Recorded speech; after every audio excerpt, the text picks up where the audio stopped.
Selamat pagi untuk kita semuanya.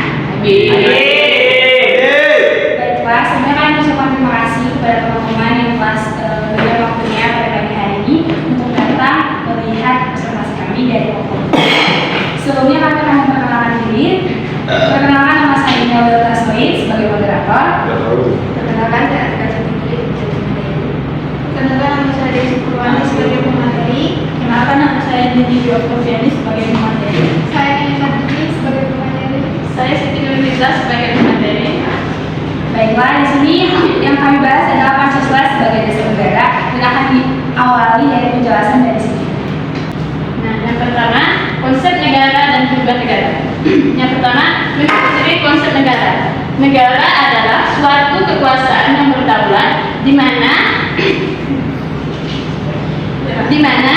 tata pemerintahan melaksanakan tata tertib atas suatu umat di suatu daerah atau wilayah tertentu. Nah, sejalan dengan pengertian negara tadi terdapat 3 unsur syarat mutlak adanya negara. Yang pertama, unsur tempat, wilayah atau teritorial. Yang kedua, unsur manusia, masyarakat atau umat. Yang ketiga, ada unsur organisasi, tata tertib atau tata pemerintahan. Nah, yang kedua, pendekatan perspektif tata negara ada 2, yaitu negara dalam keadaan diam dan negara dalam keadaan bergerak.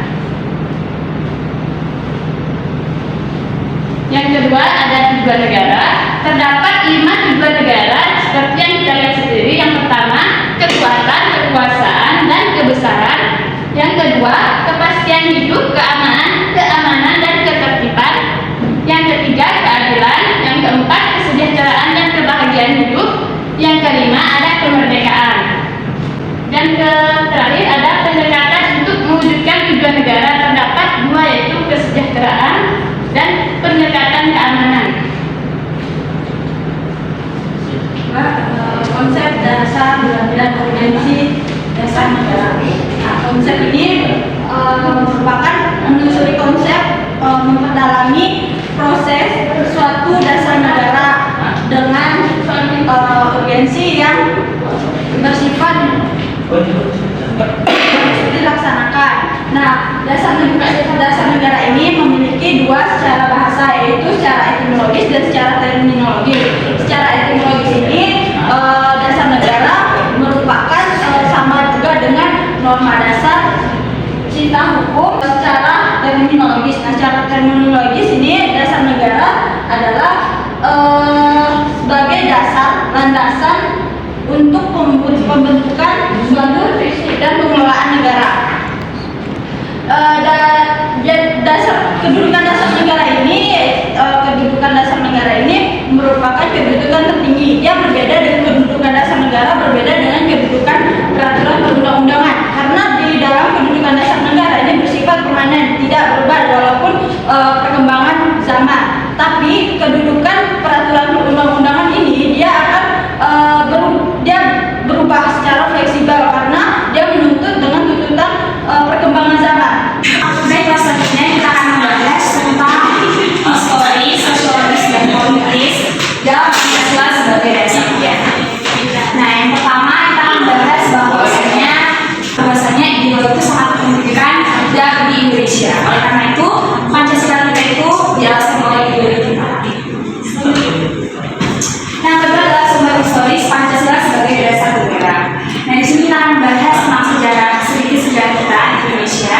Bahwasanya Soekarno menunjukkan bahwasanya dasar negara itu awalnya menggunakan bahasa Belanda. Nah, di sini akan membahas yang ketiga tentang bahwasanya Pancasila sebagai sumber sosiologis dasar negara. Yang pertama itu adalah sebagai nilai-nilai ketuhanan. Nah, kenapa dikatakan sebagai nilai-nilai ketuhanan? Karena bahwasanya Indonesia itu penuh dengan individualitas. Yang kedua adalah nilai-nilai kemanusiaan universal yang bersumber dari hukum Tuhan, hukum alam, hukum sosial yang penting sebagai fundamental etika politik kehidupan bernegara. Yang ketiga, nilai-nilai etik kemanusiaan harus berakar kuat dalam lingkungan pergaulan kebangsaan yang lebih dekat sebelum menjangkau pergaulan yang lebih luas. Dan yang keempat adalah nilai ketuhanan, nilai kemanusiaan, dan nilai serta cita-cita kebangsaan. Dan yang terakhir adalah bahwasanya Pancasila sebagai sumber politis Pancasila sebagaimana menjadi dasar negara. Mungkin kita pernah mengkaji ketentuan di undang-undang, tepatnya itu pada pasal 1 ayat 2, di mana di situ berbunyi bahwasanya Pancasila menjelma menjadi asas dalam sistem demokrasi konstitusional. Nah, konsekuensinya Pancasila itu menjadi landasan etik dalam kehidupan politik bangsa Indonesia. Baiklah, kita akan masuk pada pembangunan argumen tentang dinamika dan tantangan yang akan dijelaskan teman kami Nyali Kusya. Atau dianggap menyimpang dari garis politik Pancasila dan Undang-Undang 1945 dan dianggap cenderung melakukan praktik liberalisme kapitalisme dalam mengelola negara. Tahun 1998 muncullah gerakan reformasi yang mengakibatkan Soeharto dinyatakan berhenti menjadi presiden. Namun sampai saat ini Pancasila belum diamalkan secara konsekuen dan dapat dilihat oleh para politisi partai politik yang berdasarkan Pancasila dan juga perilaku anarkis segelintir masyarakat yang suka memaksakan kehendak terhadap pihak lain. Perkembangan Pancasila dari tahun 2004 hingga sekarang, para gerakan akademisi dan pemerhati serta pecinta Pancasila mulai melakukan kegiatan serius dan kongres untuk menyuarakan Pancasila sebagai dasar negara dan sebagai pandangan hidup guna menjadi sumber hukum dan penyelenggaraan pemerintahan negara. Dan yang kedua, argumen tentang tantangan Pancasila. Tantangan yang muncul terhadap Pancasila, banyak tantangan yang muncul seperti derasnya arus paham yang bersandar pada otoritas materi seperti liberalisme, kapitalisme, komunisme, sekularisme, pragmatisme, dan hedonisme yang menggerus kepribadian bangsa yang berkarakter nilai-nilai Pancasila. Hal itu juga telah merasuk jauh dalam kehidupan bangsa Indonesia dan merupakan kultur yang memiliki sifat religius, santun, dan gotong royong. Lalu kehidupan masyarakat tentang Pancasila sering ditemukan perilaku anarkisme yang dilakukan oleh elemen masyarakat terhadap fasilitas publik dan aset milik masyarakat lainnya yang dipandang tidak cocok dengan paham yang dianutnya. Perubahan sistem pemerintahan yang begitu cepat termasuk digulirkannya otonomi daerah yang seluas-luasnya di satu pihak dan pihak lain, masyarakat merasa bebas tanpa tuntutan nilai dan norma dalam kehidupan bernegara.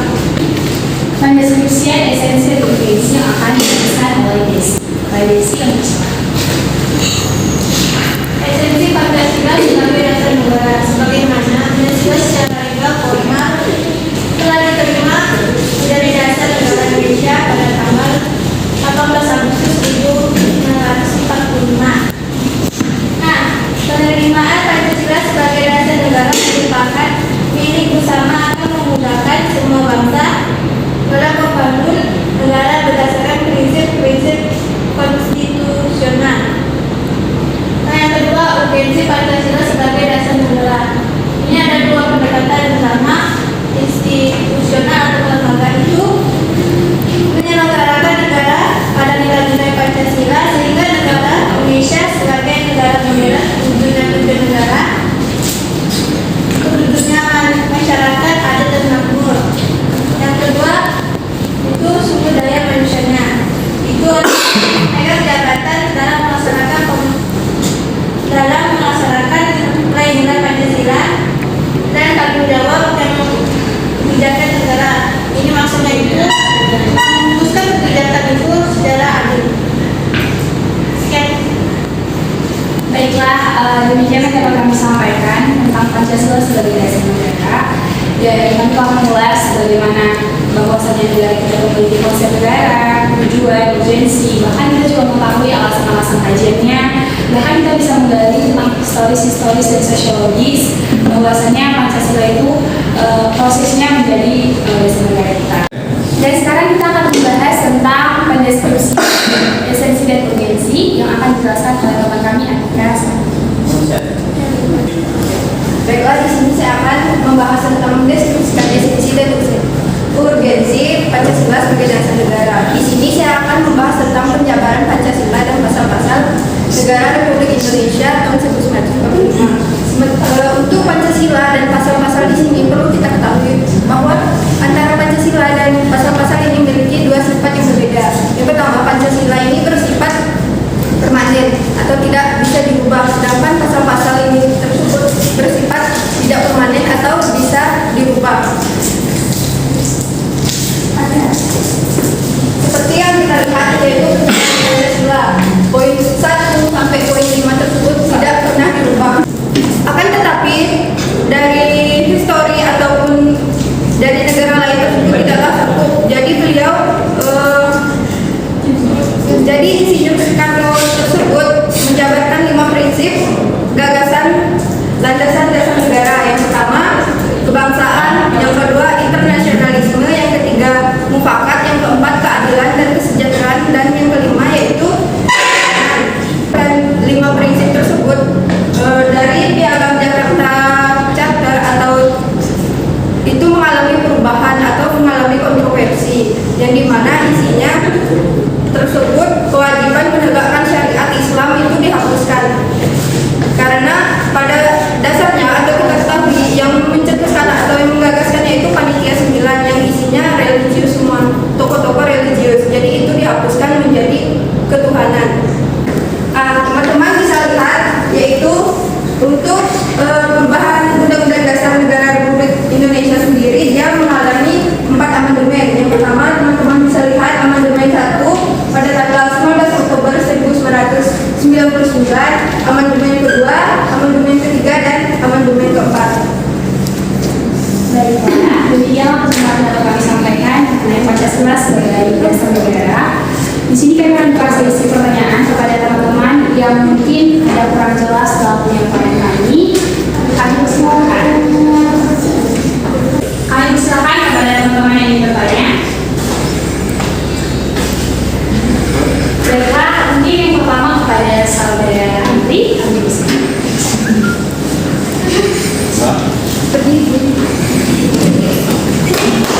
Perwakilan dari kelompok 6. Namanya? Andri. Ini dari saya coba saudara jelaskan apa perbedaan kedudukan antara penjabaran Pancasila dan pasal-pasal. Saya bacakan ulang pertanyaannya. Apakah perbedaan kedudukan penjabaran Pancasila dan pasal-pasal? Ya. Apa benar? Ya. Terima kasih. Kami akan membuka satu pertanyaan lagi. Silakan kepada Bu Hen.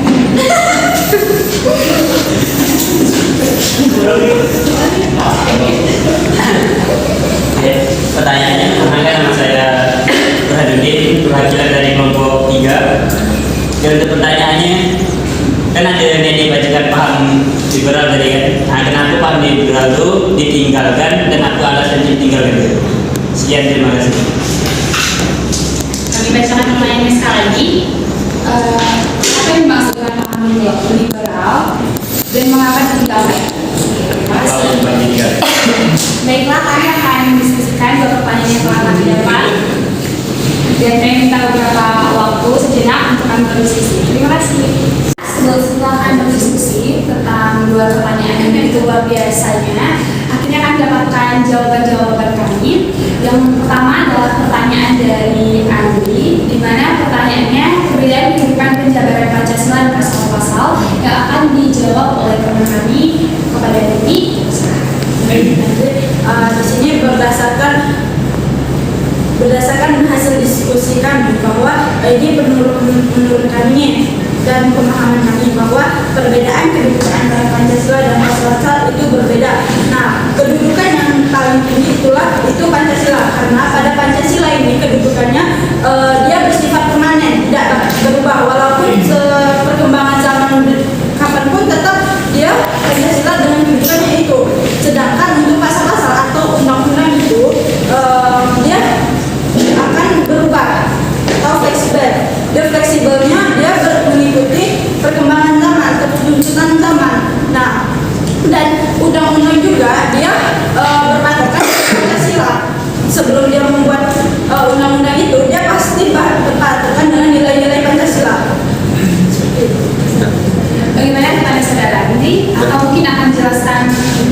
ditambahkan oleh Siti? Udah.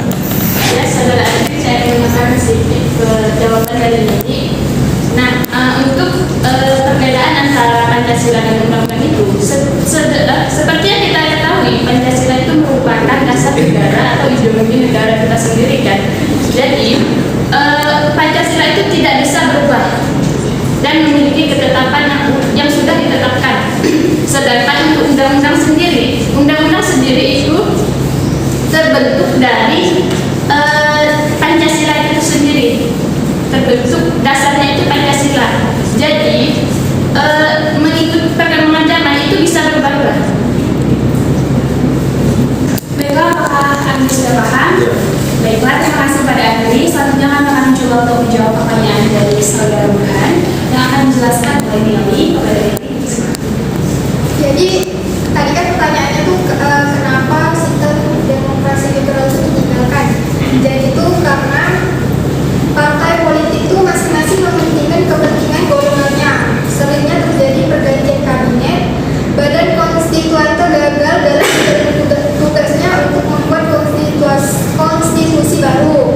Lalu pada tahun 1949 era demokrasi liberal berakhir itu ketika Presiden Soekarno membubarkan Dewan Konstituante melalui dekret Presiden pada 5 Juli 1959. Nah, tindakan ini tuh diambil karena konflik antar golongan dan ketidakmampuan untuk menetapkan dasar negara yang jelas. Bagaimana kepada saudara Burhan? Apakah semua jelas?